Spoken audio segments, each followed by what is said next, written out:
La humildad nos lleva al honor y a la honra. Proverbios 15:33 dice: el temor de Jehová es enseñanza de sabiduría, y a la honra precede la humildad. La humildad, amados, en el cristiano es un testimonio poderoso para aquellos que no son salvos, los que no conocen a Dios. Es lo que prueba con hechos lo que nosotros decimos con nuestras palabras. Hay 3 términos hebreos que definen la palabra humildad. Está Nava, que significa aflicción, mansedumbre. Daka es ser rebajado, herido. Y Shaha es inclinarse con respeto. En 1 Samuel capítulo 16, versículos 1 al 13, ahí la palabra de Dios nos habla del día cuando David fue ungido como el segundo rey de Israel. Pero vemos el marco social y familiar de David y entendemos que David era de origen humilde. Y a pesar de su situación, David escribió canciones, o sea, salmos a Dios, que han sido de gran enseñanza e inspiración para los que seguimos a Dios y amamos la venida del Señor. Los salmos presentan a la persona humilde como prototipo del varón piadoso y justo. El Salmo 22:26 dice: comerán los humildes y serán saciados. Alabarán a Jehová los que le buscan. Vivirá vuestro corazón para siempre. La humildad surge del hecho de que es parte del carácter de Dios, y las bendiciones de Dios recaen sobre los que poseen esta virtud de la humildad. Números 12:3 dice: y aquel varón Moisés era muy manso, más que todos los hombres que había sobre la tierra. En el Nuevo Testamento, Jesús encarna la humildad por excelencia. Él dijo en Mateo 11:29: aprended de mí, que soy manso y humilde de corazón. Y como resultado, el Padre lo exaltó.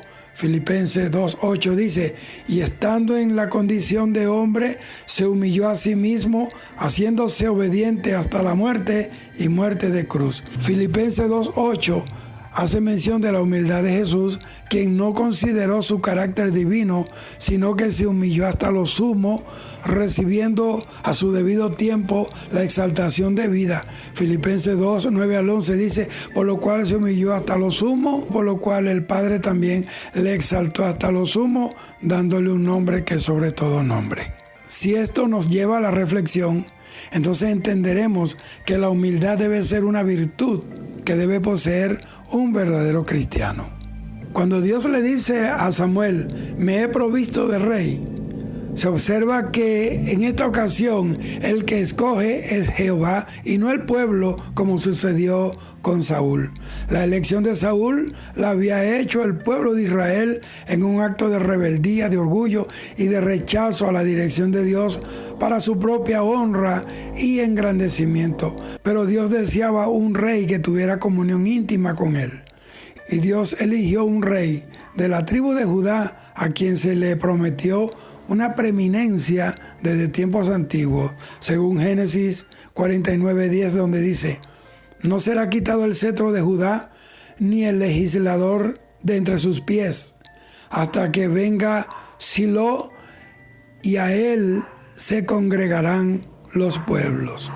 Dios le dio el mandato único e inmediato a Samuel y le dijo: llena ahora tu cántaro de aceite y ven, te enviaré a Isaí de Belén, porque de sus hijos me he provisto de rey. Ante la orden de Dios, Samuel presentó unas excusas y pienso que debió haber sido porque él amaba mucho a Saúl, sabiendo que había sido desechado por Dios, o quizás por el respeto a la autoridad que como rey Saúl todavía ejercía. También Samuel sintió temor de las represalias de Saúl por haber ungido a otro rey de Israel en lugar suyo. Parece ser que a Samuel se le olvidó quién era el que lo estaba comisionando a ungir al nuevo rey. Esto me dice a mí que todos los seres humanos poseemos un punto vulnerable, aún cuando le sirvamos a Dios con integridad.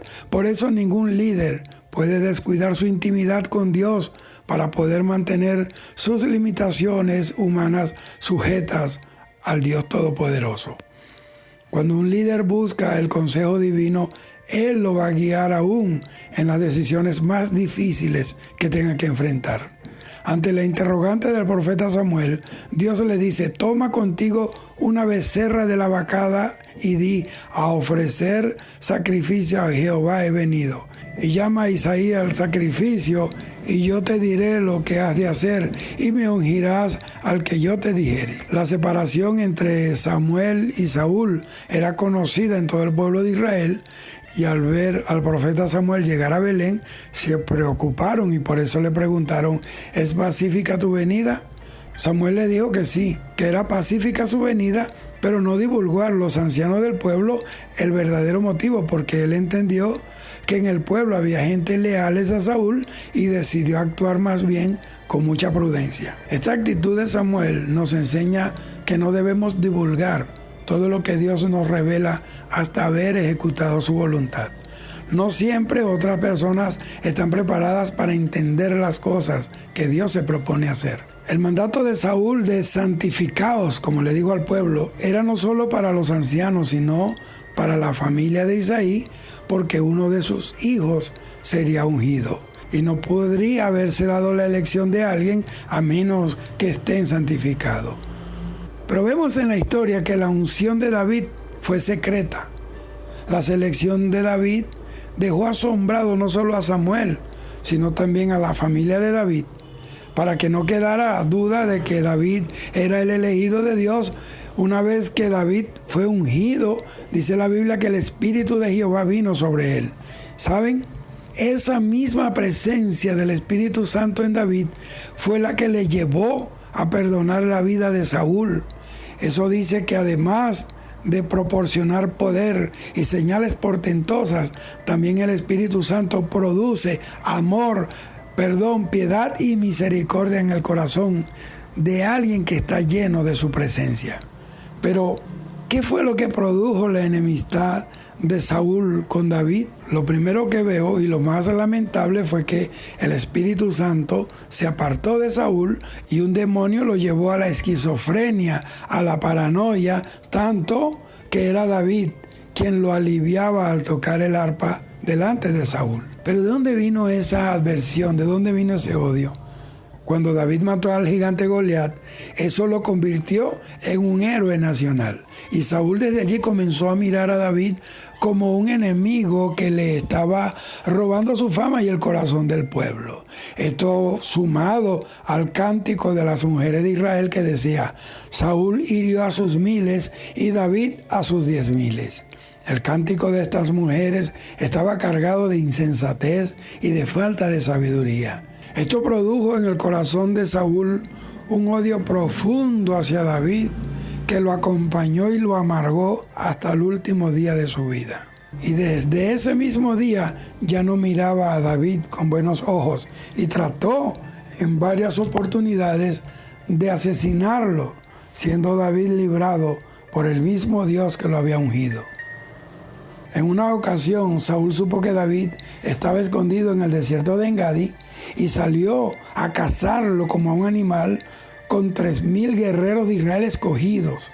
Y cuando el rey llegó a Engadi, cansado del camino, entró en una cueva para reposar, sin saber que en esa misma cueva estaban David y sus hombres.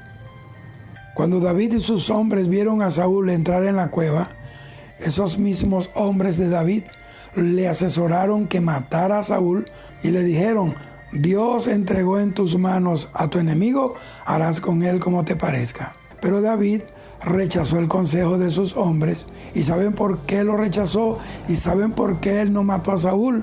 Porque David era un hombre conforme al corazón de Dios. Estaba libre su corazón de venganza, de odio y de sed de sangre de sus enemigos. David se limitó solo a cortar un pedazo de tela del vestido de Saúl para demostrarle que había tenido su vida en sus manos y que lo había perdonado. Esto, amados, solo lo puede hacer alguien que esté lleno del Espíritu Santo. Y esta actitud de David era el contraste entre Saúl y David. Saúl ya no tenía al Espíritu Santo, por eso se amargó, por eso se llenó de odio, de venganza y de celo. Y cuando Saúl vio el trozo de la tela de su vestido en la mano de David, él entendió que su fin había llegado y le pide misericordia a David para con su descendencia, y David le jura que la iba a tener. Entonces Saúl se retiró aquel día con sus hombres de aquel lugar, y David y sus hombres, dice la Biblia, que subieron al lugar fuerte. Esto nos enseña que antes de subir a un lugar más fuerte en el ministerio, seremos probados en nuestros corazones para demostrarle a Dios que el corazón está limpio de odios, de rencores, y que no tiene sed de venganza de sus enemigos. Eso fue lo que evidenció que David era el escogido de Dios y que era un hombre conforme al corazón de Dios y que sobre él estaba el Espíritu de Dios. Dios les bendiga. Este es su hermano y amigo José Ramírez. Oremos. Padre, te damos gracias. Señor, solo tú puedes limpiar nuestros corazones de odios, de rencores, de resentimientos.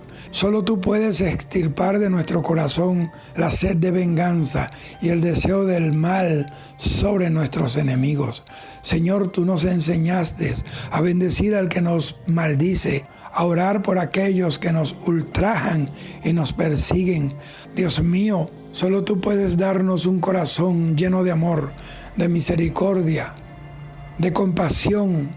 Padre mío, ayúdanos a tener esas actitudes que tú tuviste en la cruz cuando dijiste: Padre, perdónalos porque no saben lo que hacen. Ayúdanos, Padre, para poder librarnos de las cadenas del odio, del resentimiento, de la envidia. Señor, de que podamos celebrar el triunfo y el éxito de los demás. Y que por eso, Señor, tú nos mandas a proteger y a guardar sobre toda cosa guardada nuestros corazones, porque de él mana la vida. Gracias, Señor, y que esta reflexión toque los corazones, cambie actitudes y produzca, Señor, esa lluvia de gracia que rompa los terrones secos y que moje los terrenos áridos, Padre mío, de aquellas personas que han sido golpeadas, que han sido traicionadas, que han sido, Dios mío, perseguidas y se preguntan por qué. Señor, gracias, Señor, no hay respuesta para esa pregunta, solo hay una actitud: amar, perdonar, olvidar la ofensa y seguir amando. Y para eso se necesita tu amor, para eso se necesita tu Espíritu Santo. Amén, Señor.